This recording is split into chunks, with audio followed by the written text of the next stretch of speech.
네, 이슈토크 차선영입니다. 오늘도 부산 최고의 입당꾼 마스터와 송군 함께합니다. 안녕하세요. 네, 안녕하십니까.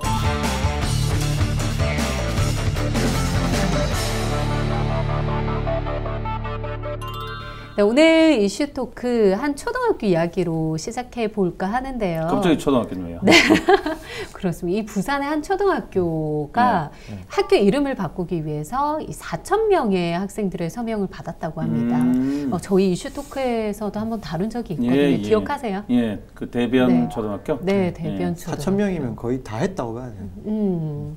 지금 대부분 굉장히 지금 부산 시민들에게 이제 관심을 많이 받고 있어요. 그래서 사실 학교 교명 바꾸기는 이번에 처음 나온 이야기는 아니었잖아요. 계속 나왔는데 드디어 이제 학생들, 아이들의 힘이 모여서 바뀔 건가 봅니다. 네. 갑자기 왜 그렇게 아이들이 힘이 세졌죠? 아이들이 힘이 세졌다기보다 이제 관점 자체가 예전에는 많은 대중들이 보는 관점을 기준으로 했다면 요즘에는 그 공간을 향유하는 사람들의 관점으로 많이 이해를 해주려고 하잖아요. 네. 학생들 입장에서 보면 대변 초등학교 이러면 딴 지역에서 막 수학 경시대회나 가면은 너 똥 초등학교에서 왔냐 이런 말 듣거든요. 네. 학생들 얼마나 상처받겠어요. 자기 네. 학교인데 모교인데. 그러니까 그런 생각을 안 했다가도 그런 말 한 번 듣고 나면 왠지 자기 학교에 대한 이름에 대한 프라이드가 떨어지지 않을까. 근데 이게 지명이잖아요. 대변이라는. 그렇죠. 그래서 저는 대변 초등학교 했을 때 그렇게 이상하게 들리진 않는데. 그렇지, 네. 뭐 청와대 대변인들 다 바꿔야 되겠네요. 국회 대변인, 정부 대변인. 네, 어떻게 바꿀까요? 네. 그러니까 뭐 보통 학교들이 지역 이름으로 이렇게 네. 하긴 하는데 솔직히 요즘에 지어지는 학교들 보면 이름 예쁘게 많이 하지 않습니까? 네, 맞아요. 뭐 그런 것도 아이들한테 영향을 끼치지 않았을까 싶고 또 학부모님들도 아이들이 상처받는 거 싫어하잖아요. 네네. 그 부분은 전 이해가 되더라고요. 근데 이름은 바꾸기가 쉽지 않아요. 역사가 있기 때문에. 맞아요. 이게 부학생회장이죠. 이 학생이 출마하는 공약 자체가 학교 이름을 바꾸겠다. 당찬 친구인 것 같아요. 네, 크게 될. 네, 그렇죠. 크게 되는 것 네, 같아요. 그러니까 사실 학교를 뭐 졸업한 선배들이나 역사 얘기하셨지만 좀 썩 유쾌하지 않다 이렇게 생각하는 졸업생도 있을 것 같긴 해요. 네. 학생 때는 그럴 수 있다. 하지만 졸업하고 나오면은 네. 그 이름도 괜찮다. 그리고 지금 아까도 얘기했듯이 전국의 모든 대변 이런 거 다 바꿔야 되잖아요, 그죠? 그렇죠. 대변인들이 대량 실직을 하게 됩니다. 예, 그럼 사회 문제가 되고요. 네. 예, 그래서 농담이지만은 이 이름을 바꾼다는 건 아주 신중해야 돼요. 맞아요. 역사가 있기 때문에. 네, 그렇죠. 대변 초등학교 교명이 어쨌든 좀 바뀔 예정이라고 하는데요. 사실 학생들은 대변만 아니면 상관이 없다 이런 이야기도 하던데. 그럼 소변은 되면 괜찮아요? 그러니까 그런 댓글도 있었고요, 실제로. 네네. 뭐 학생들 상처 주려고 댓글 그런 단 건 아닌데 그만큼 지명이라는 게 네네. 가지고 있는 가치라든가 그런 게 의미가 크다는 건데요. 네. 어쨌든 그러니까 아이들이 좀 향유하는 그런 공간이잖아요. 그렇죠. 아이들이 소원이 이름을 바꾸는 거니까 어쨌든 예쁜 이름으로 좀 예쁜 교명이 탄생하길 기대해 보겠습니다.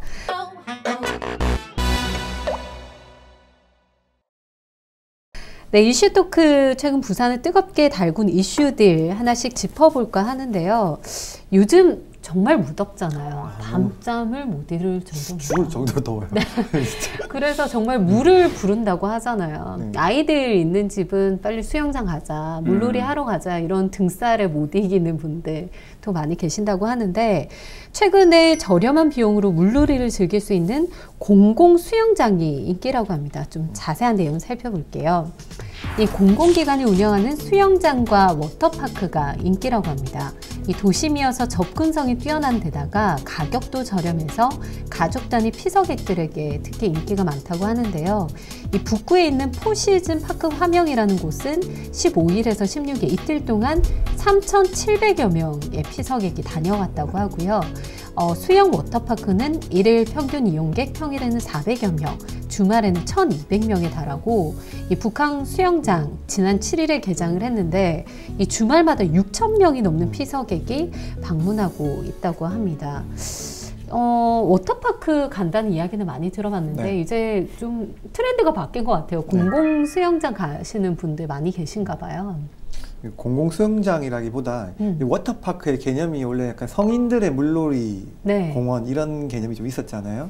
근데 이제 좀 이제 가족 단위, 소규모, 그다음에 좀 안전한, 조금 이런 기구 이런 게 아니라 네네. 약간 이런 바람을 넣어서 쓰는 뭐 에어 기구들 그런 걸 이용하는 게 많이 생기다 보니까 네. 가족 단위 피서객들이 많은 것 같고, 또 도심 중간에 있고 가격도 싸다 보니까 접근성도 굉장히 좋고요. 그러니까 비싸잖아요, 워터파크. 비싸죠. 한 10만 원 가까이 하죠, 그죠? 가려면 돈 좀 돈 마음먹고 가야 됩니다. 줄 서야 되고. 네. 마음먹고 가야 됩니다. 근데 여기도 꽤 많잖아요. 6,000명, 북한 수영장 같은 경우에는 아, 깜짝 놀랐어요. 주말에 6,000명 넘는 피서객들 몰리면 제대로 못 놀겠어요, 근데 거기가 좀 규모가 좀 커서 거기는 줄 설 일은 없잖아요. 줄 서는 그건 다 들어가면 커서. 되니까. 네. 그 뭐 타는 거 뭐 이런 거 기구가 많지는 별로 않거든요. 없죠. 네네네. 그래서 뭐 오히려 그런 게 더 실속이 있죠. 비싼 돈 주고 1시간, 2시간 서 있다 보면은 네. 드는 생각이 뭔지 압니까? 집에 가자. 이 생각밖에 안 들어요. 네. 그러니까요. 네. 정말 물놀이 그 본연의 그런 활동을 하고 오는 거네요. 물놀이만. 아이들 데리고 물놀이 가면 성인들은 네. 그냥 아이들 보느라 바빠가지고 그냥 그렇죠. 오잖아요. 근데 이제 기구 위주가 아니고 이렇게 안전하게 돼 있다 보니까 좀 어른들도 편하게 좀 쉬다가 오는 것도 좀 있는 것 같고요. 네. 아까 말씀하신 것처럼 기구 많은 데는 기다리는 것도 힘들고, 그러니까. 사실상 물놀이가 아니라 기구 잠깐 한번 타고 내려오면은 다시 가기 싫거든요. 네. 돈도 너무 많이 들고. 그래가지고 또 빨리 가려면 익스프레스인가 그 끊으려 해가지고 네네. 또 더 내는다고. 맞아, 그런 것 좀 있더라고요. 짜증나요. 그러니까요. 일단 공공수영장이 인기가 많은 게 일단 비용인 것 같아요. 비용이 맞아요. 워낙 저렴하고 거의 뭐 많으면 10배 가까이 차이가 나잖아요. 그렇다 보면 아무래도 수질이라든지 뭐 시설 관리에 좀 소홀하지 않을까 이런 생각도 들긴 하는데. 그동안 많이 네. 소홀했어요. 네, 그동안 좀 많이 그동안. 소홀했죠. 네, 제 근처에 보면은 이제 그 천이 하나 있는데, 네. 예, 그게 이제 수영장이 있어요. 옛날에 보면 이제 비가 많이 와가지고 한번 싹 진흙이나 이런 게 싹 왔다 가잖아요. 네. 그러고 나서 이제 그걸 소독을 해야 되거든. 대충 씻고 한 거야.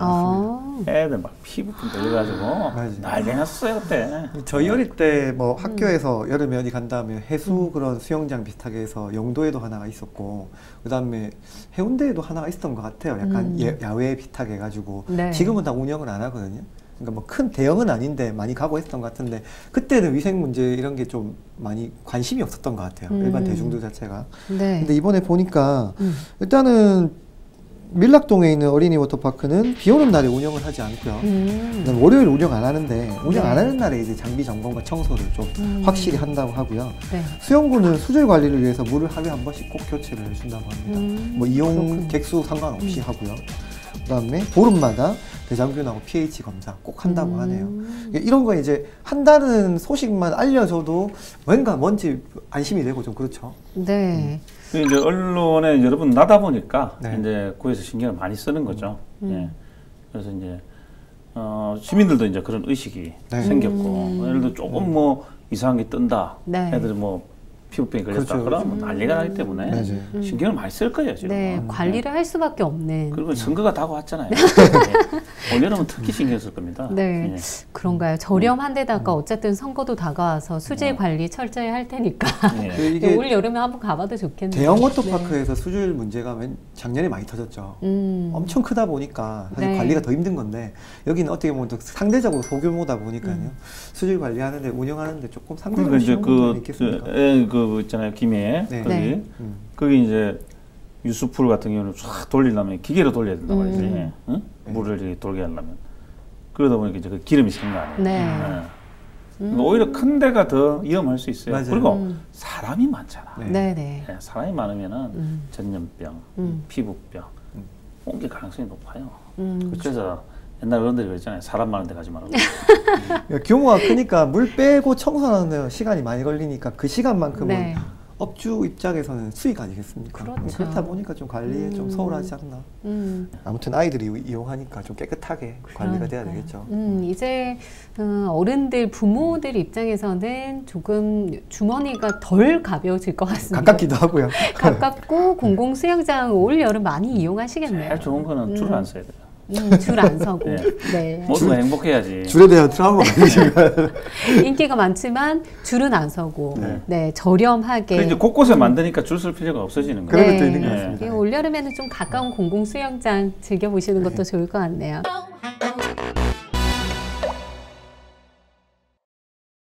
그 다음 소식 한번 짚어볼게요. 한동안 카페나 식당에서 이 어린 아이들 입장을 거부하는 그 노키즈 존이라고 하잖아요. 좀 화제가 됐었는데 최근에는 청소년들, 그러니까 중고등학생들의 입장을 맞는 노 유스 존이 생겼다고 하는데요. 어떤 이유인지 한번 기사 살펴보겠습니다. 아동과 동행할 수 없는 노키즈 존에 이어서 이번엔 청소년 학생들의 출입을 금지하는 카페가 생겨서 온라인상에서 갑론을박이 이어지고 있다고 합니다. 최근 온라인 커뮤니티에는 학생 출입 금지가 된 부산의 한 카페라는 내용의 게시글이 올라왔는데요. 이 게시글과 함께 올라온 사진을 보면 해당 카페는 중고등학생들이 매장을 찾아서 흡연하거나 침 뱉기 같은 비행을 일삼아서 출입을 금지할 것이라고 밝혔다고 합니다. 네, 사실 노키즈 존 운영을 했을 때도 뭐 찬반 논란이 뜨거웠어요. 근데 좀 안정화가 부산의 노키즈 존의 시작이 어딘지 압니까? 어딘가요? 신세계 스파 아니에요? 네. 아, 맞아요. 네. 거기도 그랬던 것 같아요. 거기 애들 데려가려니까 뭐 몇 세 이하는 안 됩니다. 이렇게 하더라고요. 그래서 특이하다 생각했거든. 맞아요. 그러네요. 생각해보니까. 그런데 일반적으로 이제 카페나 음식점의 노키즈존은 뭐 공공연하게 있긴 있었어요. 그러니까 뭐 공식적으로 써붙여놓은 게 얼마 안 됐지만 논란이 긴 컸는데 이번에 동네에 있는 좀 유명한 프랜차이즈 카페거든요. 보통 개인 카페 같은 경우 이런 일이 종종 있었는데 프랜차이즈 카페가 이렇게 딱 붙여놓는 사례는 그냥 특이한 케이스였어요. 이 카페는 또 그 근처에 학교가 많아서 학생들이 많이 가는데 보통 요즘에 건물 전체가 금연구역이 많지 않아요? 그렇죠. 근데 학생들이 자꾸 카페에서 담배 피고 특히 이제 문제가 침 뱉고 이게 좀 문제가 큰 것 같아요. 아주 불량한 청소년들이요. 이게 이제 화장실 들어갈 때마다 예전에는 우리가 프랜차이즈 카페 화장실 가면 깨끗하다 생각을 했는데 요즘에는 깨끗한 생각 잘 안 하거든요. 좀 그런 면이 좀 침을 해봤죠? 많이 뱉어요. 병에 걸렸나? 침생 가다 분비증이란 거. 네? 그럼 가만히 있어 쥐질질 하니까 뱉을 수밖에 없잖아요. 네, 제가 학생들이 갔나? 제가 전에 개인 카페를 운영했었기 때문에 약간 조금 이해가 되는 부분도 카페 업주 입장을 이해하시는 제가 3년 정도 운영을 했거든요. 이해가 좀 되는 게 일단은 카페라는 건 어쨌든 테이블 회전율로 수익이 나는데 학생들은 사실 들어와 있으면 잘 안 나갑니다. 잘 안 나가고. 왜 안 나가죠? 거기 하루 종일 앉아 있습니다, 그냥. 갈 데가 없으니까? 사실은 뭐 돈도 없고, 갈 데도 많지도 않고, 편하게 앉아있는 눈치 안 주는 곳이 카페거든요. 특히 프랜차이즈는 더 눈치 안 주니까. 그런데 여기서 이제 문제는 담배를 피고 이게 문제인 거죠. 카페에서 어떻게 담배를 피죠? 화장실에서 담배를 피는 거죠. 화장실에서. 특히 제 문제점이 화장실에서 이제 문 닫고 피고, 나오면 모르잖아요. 그러니까 피고, 가끔 우리도 금연인데 가면 화장실 가서 담배 냄새 나는 경우 겪지 않습니까? 그냥 피고 나오거든요. 거기다 꽁쳐 거기다 버리고. 해보신 것 같아요. 개념 없네. 당해봐서. 개념 없어. 그래서 이제 경고를 구두 경고도 많이 했고 학생들한테 붙여놓기도 해도 계도가 안 되니까 업주가 이렇게 붙였다 하는데 사실 이거 논란되자마자 며칠 안에 바로 뗐다고 하더라고요. 아 그래요? 네. 얼마 전에 가서 왜냐하면 프랜차이즈이기 때문에 이미지가 이게 있으니까. 그렇죠. 논란이 되면은 자칫 잘못하면 사업을 접어야 될 그런 상황도 발생하니까요. 뭐 한편으로는 이번에 이제 이렇게 노 유스 존, 그다음에 노 티네이저 존 이렇게 말하기도 하고. 노 실버 존은 없어요? 그 얘기도 비슷하게 좀 나와서 제가 오늘 하려고 했는데요. 그다음에 뭐 노스쿨 존 해가지고 학생들 아예 막는 이 말도 이건 이제 사실 대학가에서 많이 나왔었어요. 대학생들 위주로 장사를 하는 곳임에도 불구하고 학생들이 싫다는 거죠. 노 아재 존도 있죠? 아재존도 많이 나왔었죠. 아 그래요? 40, 50대 아저씨들. 실제로 있나요? 있죠. 노 아재존은 그건 말고 없습니다. 클럽, 명언 클럽이라니까.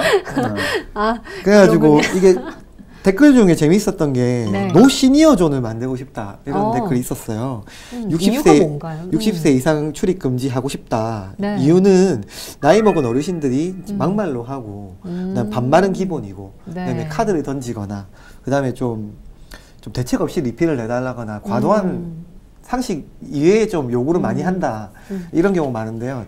저도 겪어봤는데 한 4-5분 오셔가지고요. 커피가 2잔 시킵니다. 시키는 거 이해했어요. 컵을 더 달래요. 찬물 부어가지고 거기다 섞어서 드세요. 뭐 그런 경우도 좀 답답했고요. 그런데 그런 사람이 많지는 않잖아요. 생각보다 많습니다. 아, 그래요? 네, 생각보다 많고요. 그리고 어르신들도 좀 이런 부분 개선이 좀 돼야 돼요. 인식이. 그래서 특정 어떤 계층이나 세대를 못 오게 하는 건 좀 네. 문제가 있어 보이는데요. 노키즈존은 그래도 어느 정도 사회적 공감대가 좀 형성이 그렇죠. 된 게 아이들이 뛰어놀아가지고 노는 것까지는 이해해 주지만 다치거나 했을 때 업주가 또 배상을 해야 되지 않습니까? 맞아요. 책임이 소재가 있어가지고 업주 입장은 답답하니까 그렇죠. 그리고 거기 이용하는 그 고객들 입장도 아이들 떠들면 시끄럽고 힘들잖아요. 맞아요. 이해는 되지만 청소년 이렇게 계층을 갈라버리게 되면 좀 잘 이용했던 착한 학생들은 어떻게 할 것인가 이런 문제가 있죠. 아니 불량 청소년 같은 경우에는 사실 소수잖아요. 뭐 네. 모든 청소년들이 불량하진 않는데 이렇게 노유스 존 이렇게 말씀하신 것처럼 계층을 나눠버리면 좀 문제가 있다 이런 생각도 들긴 하네요. 그 이번에 이렇게 카페 한 군데만 이렇게 써붙였던 건데 이슈가 논란이 큰 거는 그만큼 네. 이 사안에 대해서 공감하는 사람들이 많다는 거고 업주 입장도 이해하는 사람도 많지만 또 계층 간 분리 이런 것도 좀 경계는 해야 되겠다. 경각심을 일으키는 경각심을 또 느꼈다는 사람도 많은 것 같아요. 그렇군요. 어쨌든 노유스존, 노키즈존은 저도 뭐 아이를 키우고 있습니다만 어느 정도 이해는 되거든요. 네. 아이들 컨트롤이 안 될 때가 많아요, 사실은. 노유스존은 어쨌든 청소년들은 좀 생각을 할 수 있는 나이잖아요. 네. 이런 이야기들이 좀 확대가 되지 않게 좀 성숙하게 그 생각을 좀 했으면 좋겠네요. 아마 이 이슈는 성인들한테 이슈가 됐다기보다 학생들 사이에서 더 이슈가 됐을 겁니다. 네. 지금 자기들끼리도 좀 조심하자는 말도 할 것 그러니까요. 같고 경각심이 좀 생겼으면 경각심이 들 좋겠네요. 것 같고요. 댓글도 너무 황당하게 많이 달려가지고 사실 좀 소개하기 힘든 댓글이 많아가지고요. 욕이 너무 많아가지고 그렇군요. 네. 비방용. 네, 근데 여기 보면 거의 학생들이 뭐 너희 학교 누구 아니냐 뭐 이런 말도 있었고요. 야, 누가 그랬던 것 같다 이렇게 자기들 태그해가지고 네가 그랬지 않았냐 이러면서 네네. 조심하자는데 점주들도 점주의 권리를 찾으려고 하는 게 맞거든요. 네네. 손님이 무조건 왕은 아닙니다. 그 점주들의 입장, 알바생들의 입장, 또 그 청년들이 알바생이 될 거고 점주가 되지 않고 되고 노인이 되지 않겠습니까? 그런 거 좀 조심해야 될 것 같습니다.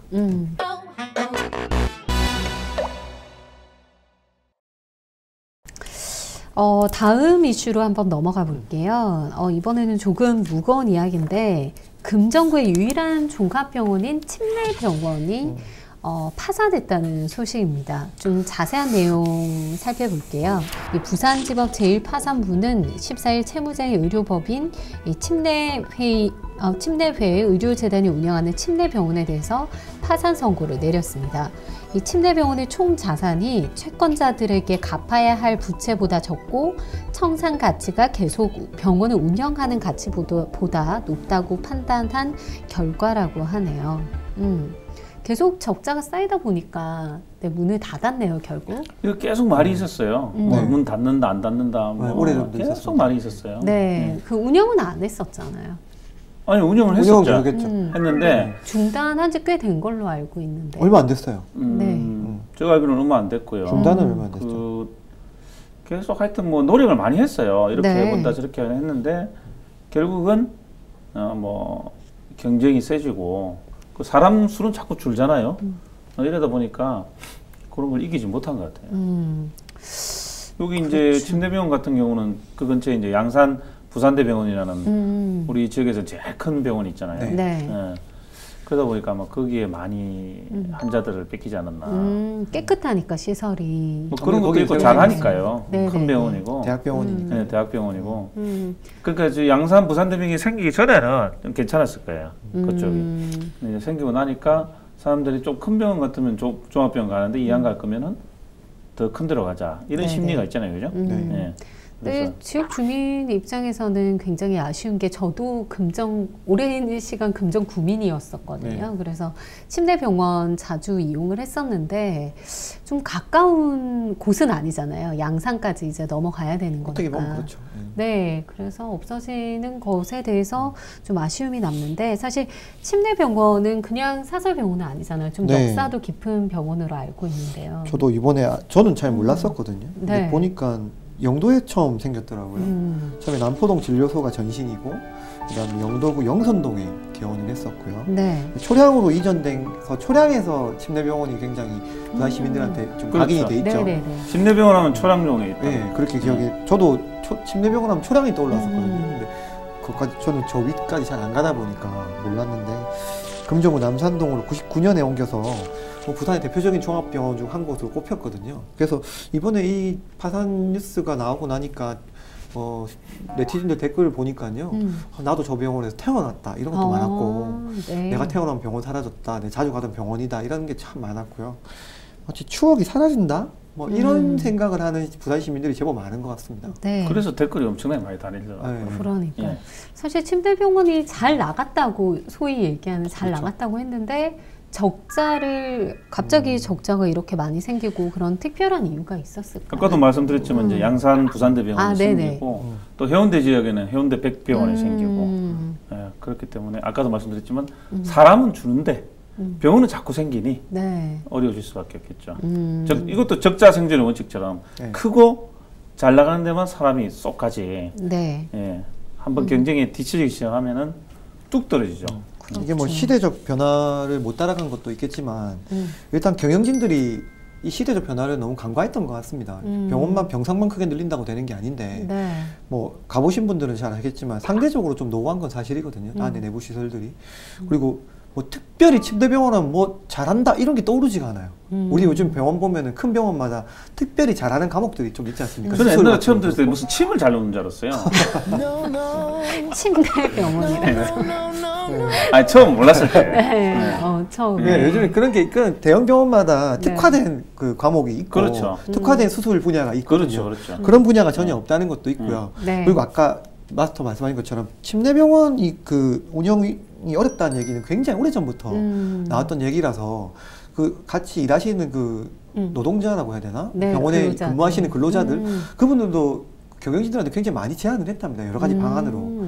근데 그런 부분이 잘 반영이 안 된 건지. 그러니까 이제 이 딱 시대 흐름을 보고 네. 자 우리가 큰 대학병원을 따라가다가는 가랑이가 찢어질 수가 있으니까 네. 선택과 집중을 하자는 그렇죠, 거죠. 그렇죠. 그러니까 이제 우리 침대병원은 그래도 이런 걸 알아준다. 그러면 네. 이쪽을 많이 강화시켜서 선택과 집중을 했어야죠. 맞습니다. 그러면 쫙 다 하려고 하니까 근데 비슷한 병원 생각해 보니까 저는 그 중구의 메리놀 병원이 떠오르더라고요. 거기 같은 경우에는 안과 과목을 부산에서 최고로 네, 뭐 네. 잘한다고 알려져 있지 않습니까? 아, 그런가요? 정말 내과 잘하는 게 아니고 안과가 안과? 뭐 관련 진료는 그쪽으로 간다고 하더라고요. 네. 가령 뭐 화상은 어디 병원 가 이런 게 있지 않습니까? 있지. 예.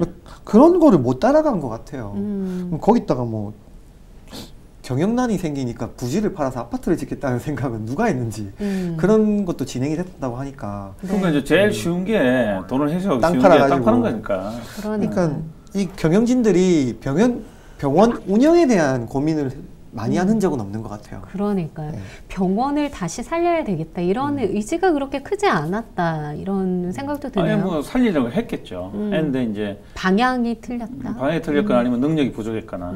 예. 지금 어쨌든 노조, 침대병원 노조에서 굉장히 반발하고 있는 상황이긴 합니다. 네. 시민단체에서도 이런 지역의 그 종합병원이 없어지다 보니까.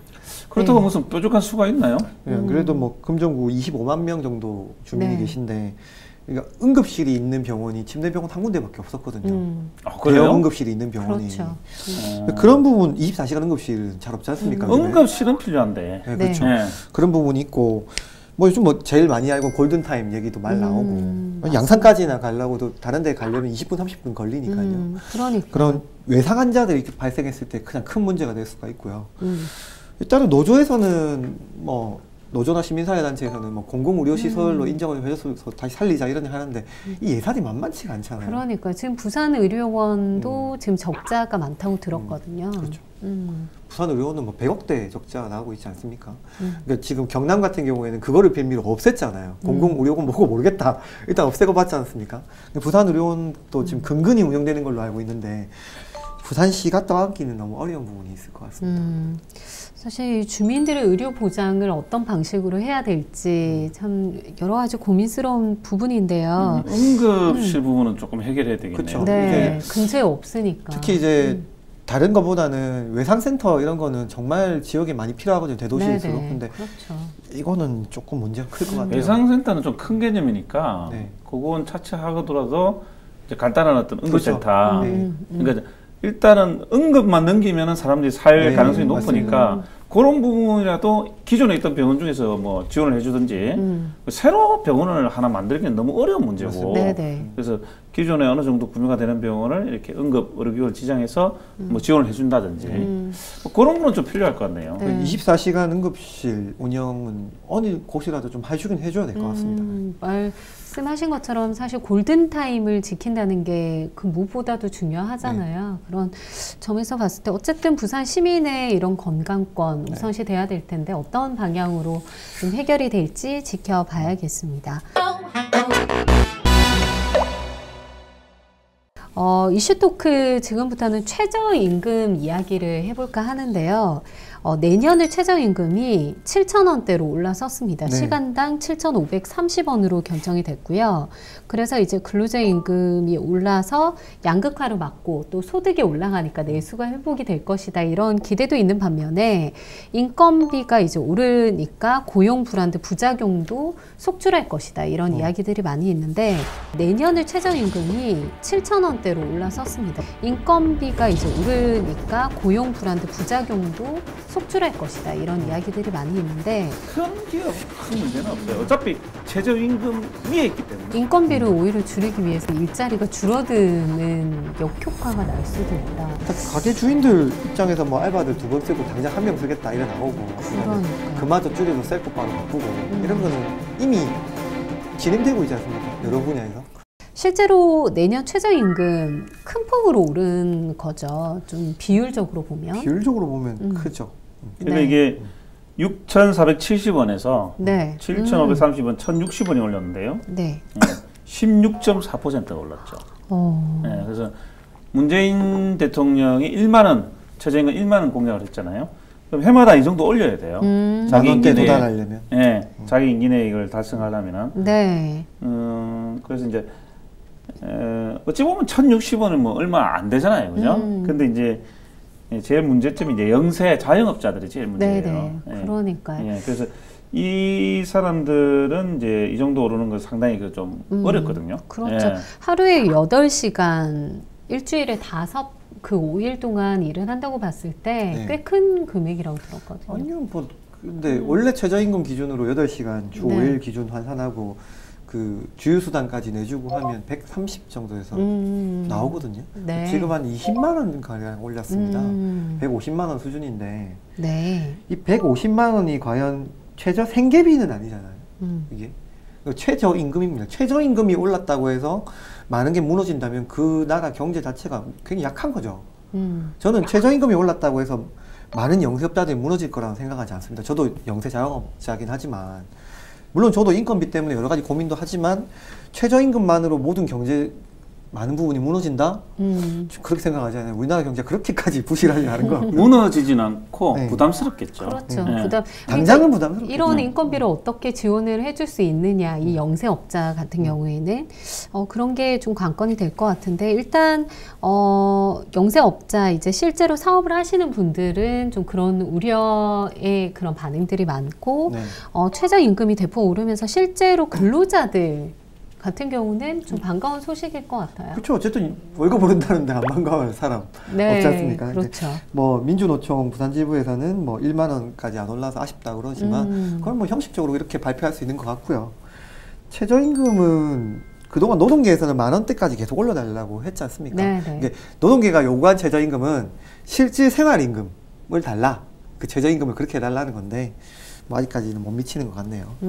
우리나라의 최저임금 이거는 기본급 체계로 되어 있거든요. 그래서 기본급이 오르면은 상당히 많은 부분이 올라갑니다. 그렇죠. 여러 가지 올라가죠. 뭐 보너스라든지 뭐 여러 가지 그리고 이제 예를 들어서 하위 부분에 최저임금이 특허를 어느 중소기업에서 그러면 이제 임금이 16.7% 올라가는 거잖아요. 근데 그게 단순히 16.7% 올라가는 게 아니고 그와 기본급과 연동되어 있는 것들 막 올라가요. 그렇지면은 부담이 많이 되죠. 그러면 자, 이 사람 제일 밑에 있는 사람 16.7% 올라가 이 사람들만 그럼 올리면 되나? 그게 아니에요. 연쇄적으로 올라가요. 그렇죠. 그러니까 사업주 입장에서는 부담이 크죠. 그러네요. 그래서 이건 문제가 되는 거는 큰 기업은 큰 문제는 없어요. 어차피 최저임금 위에 있기 때문에 거기는 뭐 인상시킬 요인은 없는 거죠. 근데 이 최저임금에 딱 걸려있는 기업들, 소기업들이죠. 그죠? 소상공인이나 그렇죠. 영세 자영업자들. 이 사람들은 네. 타격이 좀 있을 겁니다. 그래서 정부에서도 그걸 막기 위한 혼란을 막기 위한 네. 여러 가지 대책들을 내놓잖아요. 잘 만들었던 것 네. 같은데요, 그렇죠. 저는. 그 지금 보면은 지난해 우리 자영업자 수가 557만 명이나 돼요. 그렇게 네, 많구나. 그러니까 이제 네. 뭡니까 직장 정년하고 네, 대부분 네, 다 네. 하는 게 뭡니까 자영업자잖아요, 네, 그죠? 뭐 치킨집을 네. 한다든지. 네. 카페를. 이 자영업자들 고용하는 인원이 230만 명이에요. 오. 이게 작은 게 아니라는 거죠. 네. 이제. 그냥 단순히 뭐 치킨집 하나 한두 명이다 이렇게 생각하면 안 돼요. 맞아요. 물론 여기에는 이제 큰 자영업자도 있고 작은 자영업자도 있겠지만은 그래도 뭐 우리 주변을 보세요. 큰 데는 그렇게 많지는 않거든요. 그러니까요. 대부분이 다 그냥 동네. 편의점, 예, 뭐. 치킨점. 예, 그래서 정부도 아주 세밀하게 이걸 들여다보는 것 같아요. 네네. 예. 그래서 그런 거는 당연히 필요하고요. 그리고 그러니까. 이제 우리가 조금 알아야 될 게 우리 1만 원까지 인상한다고 하는데 이제 우리가 이제 역대 OECD 국가들 보면은 뭐 낮다고 이러는데 네. 아까도 말씀드렸지만은 기준이 달라요. 네. 예, 그러니까 선진국 같은 경우는 거기에 뭐 수당이나 이런 게 포함이 돼요. 네. 근데 우리는 기본급만 따지거든. 그러니까 이게 단순하게 비교하면 안 된다는 거예요. 그러니까 뭐 소득 중에서 얼마 정도를 차지하는 이런 것도 봐야 되고 그렇게 이제 종합적으로 본다면은 우리가 저 밑에 수준은 아니에요. 맞아요. 네. 저도 이번에 보니까 우리나라 최저임금이 뭐 OECD 국가 중에서 그렇게 평균 이하가 아니더라고요. 상대적으로 낮은 편도 아니고 그렇게 높다는 편도 아니지만. 네. 근데 이런 문제가 됐던 거는 최저임금도 안 지키는 기업들이 많다 보니 이런 문제가 있었던 것 같습니다. 네, 그렇죠. 가게 주인들 입장에서 뭐 알바들 2번 쓰고 당장 1명 쓰겠다 이래 나오고 그다음에 그러니까요. 그마저 줄여서 셀프 바로 바꾸고 이런 거는 이미 진행되고 있지 않습니까? 여러 분야에서. 그럼 인건비를 오히려 줄이기 위해서 일자리가 줄어드는 역효과가 날 수도 있다. 그리고 이제 가족들이 운영하게 되죠. 네. 그러면. 그렇죠. 예. 요즘 가족 경영 많죠. 예. 안 그래도 뭐 청년 실업이 심각하잖아요. 네, 네. 너희 놀면 많이 오토바이 몰아라. 이렇게 되는 거죠. 그러니까. 어쨌든 뭐 잠시 말씀하셨지만 정부에서 최저임금 이렇게 아무런 대책 없이 올리진 않았잖아요. 네. 어떤 정부에서 이 자영업자들의 안정적인 또 사업을 하기 위해서 상가 임대차 보호법 개정할 것이라고 좀 발표를 했다고 하는데요. 네, 이게 최저임금 내용 좀 소개 좀 인상에 해주세요. 네. 따른 이제 보완책이죠. 네. 네, 그래서 현재 5년이 임대인의 계약 갱신 요구권 행사 기간을 10년으로 늘린다든지, 네. 그리고 전체 상가 임대차 계획의 90% 이상이 보호받을 수 있도록 한산 보증금을 높인다든지, 그리고 현재 9%의 임대료 인상 상한선을 낮춘다든지, 뭐 이런 영세 소상공인을 보호하기 위한 네. 대책들을 지금 마련 중입니다. 예. 그러니까 한마디로 그 계약 갱신을 요구할 수 있는 그런 권리를 이제 5년까지만 가능했는데 10년 동안 하고 그렇죠. 많이 임대료를 많이 올리지 않도록 하겠다 이런 이야기네요. 이것도 큰데요. 네. 환산보증금이라는 용어가 좀 생소하신 분들이 많을 거예요. 근데 환산보증금이라는 게 임대차 보호법을 적용받기 위한 딱 가이드거든요. 근데 가이드가 너무 낮아요. 안 맞아요. 시중에 그거랑. 그러니까 이게 지금 부산이 같은 경우 2억 정도거든요. 환산보증금이 100개월치 월세하고 보증금 합친 금액인데 2억 4천 정도밖에 안 돼요. 그러면 사실 뭐 괜찮은 좋은 임대인분도 많으시겠지만 조금 이걸 악용하시는 임대인들 많아요. 계약서를 쓸 때 실계약서상에 세금 때문에 그러니 월세를 좀 작게 적자, 네. 보증금을 좀 작게 적자 하는 그렇죠. 분들이 있거든요. 이게 뭐냐면 앞으로 이제 사업하실 분들 아셔야 됩니다. 환산보증금 가이드에 안 걸리면 언제든지 쫓아낼 수 있습니다. 지금은 임대차 보호법에 적용되는 임대인들이 10%밖에 안 된다 하거든요. 네. 근데 환산보증금 비율을 올리면 거의 50% 이상, 많게는 90%까지 점차 늘린다고 하거든요. 그럼 이렇게 임대차 보호법이라는 법이 만들어져 있는데도 많은 대다수의 영세업자들이 보호를 못 받고 있으니 이 법 테두리 안에 들어오도록 만들어주는 거죠. 그렇군요. 법의 보호를 받지 못하고 있었다. 그리고 뭐 계약갱신 요구권은 너무 오래전부터 말 나왔던 거라서 네. 사업 한 번 해서 자리 잡는데 몇 년 걸리지 않습니까? 5년 딱 이제 좀 자리 잡아 이제 좀 하려고 하는데 나가야 되거든요. 그게 이제 젠트리피케이션 뭐 나오는 그렇죠. 거죠. 그러니까요. 젠트리피케이션이 결국 여기에 연동이 되는 겁니다. 그러니까 5년 딱 하고 이제 나가야 되는데 근데 나가려고 와서 보증금을 좀 돌려받으려고 하니 환산보증금에 걸려버리는 거죠. 얼마나 억울하겠습니까? 그러니 악순환이 반복되는 거네요. 보통 이런 사례도 많이 있었잖아요. 장사가 굉장히 잘 되니까 이제 5년 동안 열심히 해서 장사가 되니까 건물주가 보고 아 저게 좀 되네. 그래서 업종을 바꿔서 네, 그 본인이 하는 경우도 사실 뭐 심심치 않게 많이 봤죠. 네, 많이 나타나는 현상이고 보통 그러니까 본인이 한 망해요. 네, 보통 그렇긴 하더라고요. 요즘엔 소비자들이 똑똑해져서요. 네, 네. 그렇죠. 최저임금 때문에 이제 네. 일단 인건비 부담 문제가 많은데 30인 이하 업체가 지원을 해주는 대책 내놨는데 요거는 조금 어려울 것 같아요. 여러 가지 부분에서 30인 이하 업체가 신청을 하면 정부가 이제 그거를 선정해서 해주는 건데 네. 30인 이하 업체가 이거 신청하는 방법이 쉽겠냐 벌써부터 이런 말이 나오고 있거든요. 구체적인 방안이 어떻게 나올지 좀 지켜봐야 될 것 같습니다. 그렇군요. 예산을 어쨌든 3조 원 가량 네. 좀 추가로 배정해서 지원하겠다고 하니까 좀 요즘에 기대감이 높잖아요. 새 정부에 대한 기대를 한번 해봐도 될 것 같습니다. 정규직 2+1 제도도 발표가 됐더라고요. 정규직 2명 고용하면 1명 분은 네. 정부가 지원해 주겠다. 3년간. 3년간. 아, 그렇군요. 정확한 100대 국정 100대까지 포함되어 네, 있어요. 아이디어가 좋네요. 이게 왜 3년이냐면 또 네. 비정규직이 지금 아직까지 2년에 묶여있지 않습니까? 그렇죠. 3년이라는 상징성을 또 주는 것도 아닌가 이런 말도 하는 것 같습니다. 근데 문제는 이제 돈이에요. 결국 이제 정부 국민의 세금으로 주는 거니까. 그렇죠. 지금 이제 겨우 추경이 통과됐잖아요. 네. 좀 깎여가지고. 네. 그래서 이제 과연 국회에서 그런 부분들을 동의해 줄 것이냐. 그렇죠. 요즘에 뭐 증세 논란, 네. 최근에 근데 국민의 세금으로 국민에게 돌려주는 정책은 저는 많이 있어야 된다고 생각합니다. 그게 복지라는 이름으로 포퓰리즘이라 말하는 경우도 있지만 네. 우리가 낸 세금 어떻게 돌아오는지 알면 얼마든지 낼 수 있다는 게 국민 없이 복지국가 아닙니까? 막 40%씩 내도 안 아깝다 생각하잖아요. 우리는 제일 아까운 이유가 뭐냐면 세금에 냈는데 어디다 쓰는지 모르니까 그러니까. 생각하는데 제대로 혜택을 못 받고 네, 있다 이런 이렇게 느낌이 쓴다면 드니까. 이렇게 쓴다면 아깝지 않다 할 수 있지 않을까 싶습니다. 그러니까요. 일단 일각에서는 최저임금 자체가 아예 필요가 없다. 최저임금 무용론도 나오고 있어요. 네. 이유가 뭔가요? 그건 이제 지켜지지 않아서 그렇죠. 그렇죠. 예. 이제 최저임금을 안 지킨 불법이에요. 네. 고발당해서 형사처벌을 받거든요. 과거에는 그런 사례가 많았는데 최근에는 좀 줄어들긴 했죠. 네. 그렇죠. 최근에는 이제 어차피 이제 법을 잘 아니까 사람들이 많이 줄었는데 아직도 일부에서는 지켜지지 않아요. 대표적인 게 이제 마을버스죠. 마을버스 이번에 놀랬어 깜짝 놀랐습니다. 네. 최저임금인 6,470원도 못 받고 왜 고발을 안 했을까요? 아무래도 좀 대부분 연세가 제가 있으시니까 지금 시내버스 그러셨는지. 운행하시는 형님이 계신데 그 형님도 물어보니까 또 있어? 와.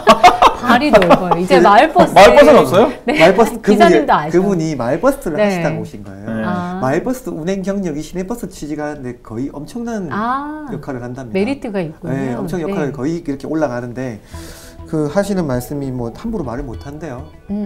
이렇게 자를까 아까 말씀하셨처럼 자를까봐 생계가 걸려 있으시죠. 그러니까 마을버스 운행하시는 분들이 마을버스만 하려고 하시는 분은 거의 없고요. 다 시내버스나 고속버스 취직을 올라가려고 하시는데요. 거의 경력을 대부분이. 쌓는 거네요. 네, 경력을 쌓으려고. 버스 운행 경력이 있어야 되는 거죠. 그러니까 마을버스가 돈이 되면은 이런 문제가 발생 안 하죠. 그러니까 빤한데 그 이상 올려달라 쉽지가 않겠죠.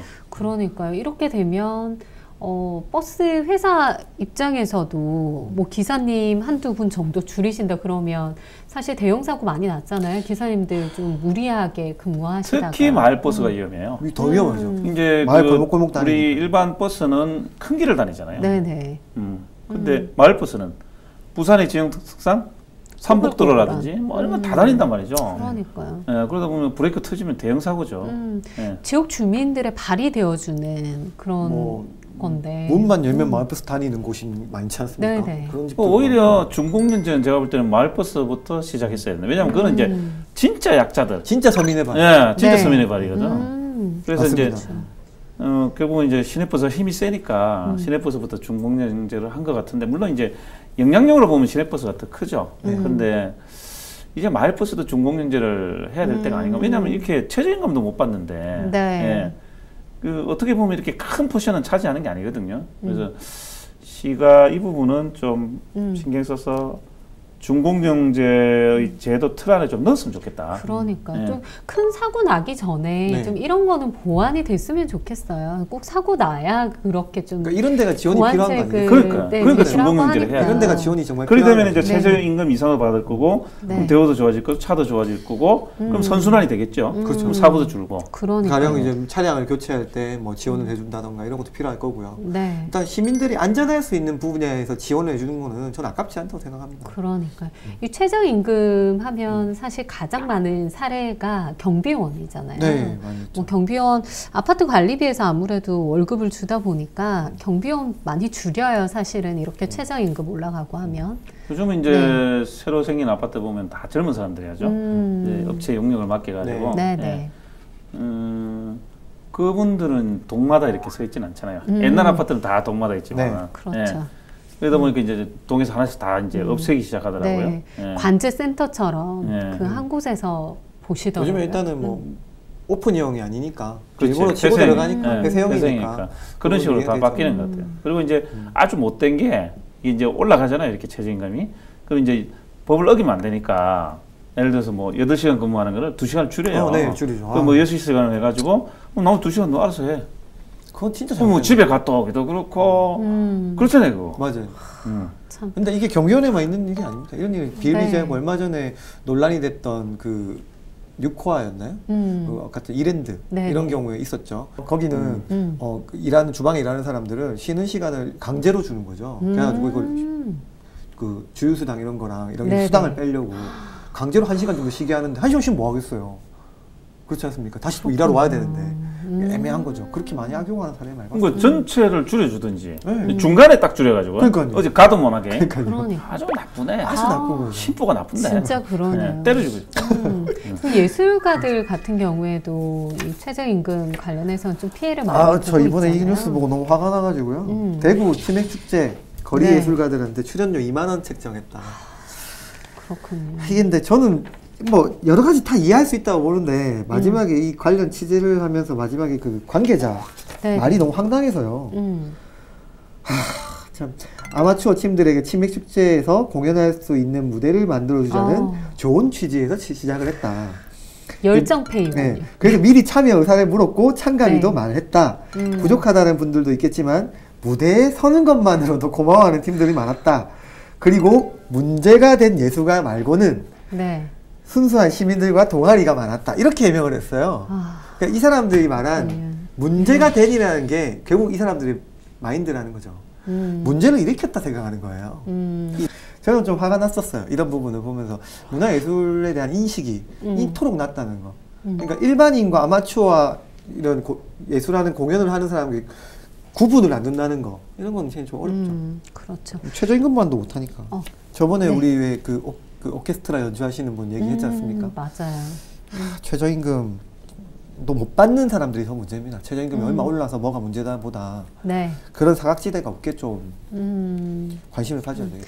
이런 분들은 뭐 2만 원 받았다 이런 거는 최저임금이 아니라 아예 아니죠. 뭐 페이 자체를 못 받는 거다 마찬가지예요. 이거는 뭐 우리는 개런티 줬다 이런 생색만 내겠죠. 그쪽에서는 몇십 개 팀한테 줬다 이렇게. 그렇군요. 네. 그런 사례가 사실은 많이 있을 것 같아요. 네. 최근에 택시도 그런 게 있었는데 택시도 최저임금 제도를 2010년부터 시행을 하고 있는데요. 임금 올리면 바로 산학금 바로 올려버리거든요. 잘 아시지 않습니까? 산학금 올려버리면 그 아무 의미 없다는 거. 결국은 사람의 문제인 것 같아요. 네. 그거를 운영하는 사람의 문제. 그러니까 어떻든지 뭐 제도가 바뀌더라도 내가 빼먹겠다. 그러면 온갖 머리를 다 쓸 거예요.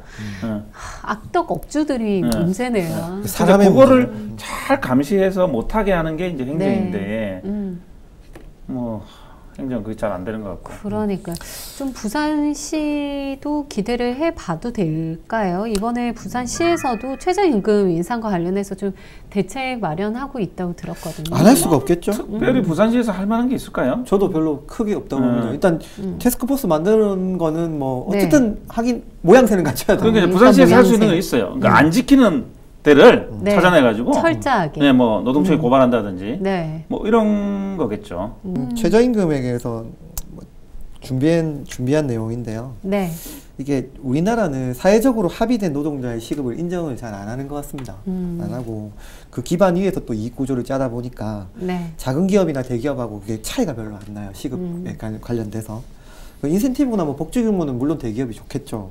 근데 소기업이나 자영업자들은 최저임금 이렇게 조금만 올라가도 엄청 예민할 수밖에 없는 게, 그러니까 대기업이 갑의 위치에 있고 노동자의 고용 비용을 감안하지 않고 그 중소기업을 짠단 말이죠. 그렇다 보니까 이익 구조를 짜려면 중소업자들은 그저 그냥 사람을 줄이거나 임금을 적게 줄 수밖에 없는 구조라는 거거든요. 그러니까 갑의 위치에 있는 대기업들, 그런 기업들이 프랜차이즈도 아까 뭐 프랜차이즈 뭐 본사를 얘기했지만, 네. 그 일할 수 있는 직원까지 하는 고용 비용까지도 이익 구조의 하나의 틀로 인정을 해주고 나머지를 좀 가져가야죠. 그래야지 업주들도 얼만큼 충분하게 인원을 고용을 해서 원활하게 운영을 할 수 있지 않겠습니까? 저는 이 부분이 제일 중요하다고 보고요. 우리 사회가 아직 이게 안 돼 있는 것 같아요. 무조건 고용 비용을 이익에 반영을 안 시켜 놓으니까, 네. 이익 구조에 분리시켜 놓으니까 이익을 더 얻으려면 사람을 자를 수밖에 없는 거거든요. 이거는 좀 어떻게 좀 이제 구조적으로 좀 바꿨으면 좋겠습니다. 그러니까요. 네. 이게 뭐 최저임금 얼마 올리고 이런 게 중요한 게 아니라 이렇게 이야기를 나눠보니까 어떤 사회적인 그런 구조적인 개혁이 필요하다 이런 생각도 드네요. 또 네.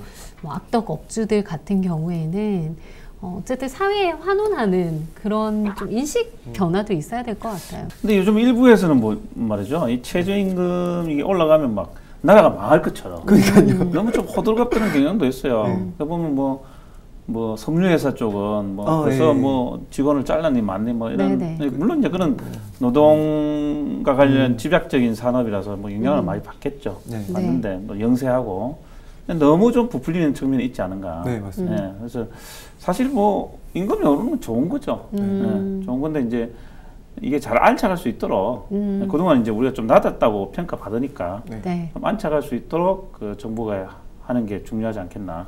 네. 그런 생각이. 그리고 너무 좀 최저임금과 관련된 너무 좀 보수 언론이라든지 좀 그런 데서 너무 좀 그죠? 가하게 좀 공격하는 측면이 있는 것 같은데. 재밌는 웹툰을 하나 봤는데요. 미국 사회를 보면 예전에 뭐 흑인에게는 임금 안 줬지 않습니까? 네. 흑인에게 임금 주니까 나라 기업 망한다 그래서 그 당시 언론에서. 그 다음에 여성에게 투표권을 주면서 여성 경제권이 올라갔잖아요. 여성하고 동일 임금을 주면 그것도 경제가 망한다 했습니다. 그런 망하지 시대가 않았죠. 있었군요. 결국에는 오히려 더 잘 됐죠. 네. 네, 저 우리나라도 그럴 것 같아요. 그러니까 이제 이게 큰 파이가 있는데 네. 많이 먹는 사람이 있는 거죠. 그렇죠. 그럼 그걸 잘 감시해서 좀 뜯어내야 돼요. 네. 야, 너만 먹지 말고 좀 네. 골고루 나눠 먹자. 네. 사실 이렇게 되면은 사회가 안정이 되는 거잖아요. 근데 계속 그 많이 먹는 사람들이 많이 먹게끔 놔두면은 네. 그럼 이제 사회가 불안해지는 거죠. 발전도 안 되죠. 그러니까요. 이런 정상적인 모습의 사회 기대를 하면서 오늘 이슈 토크 오늘 여기까지 이야기 벌써 나눌게요. 마칩니까? 네. 아. 네. 오늘은 여기까지 이야기 나누고요. 예, 다음 이 시간에 마스터 승군 함께 하도록 하겠습니다. 이슈 토크 오늘 여기까지입니다. 시청해주신 여러분 고맙습니다. 감사합니다. 감사합니다.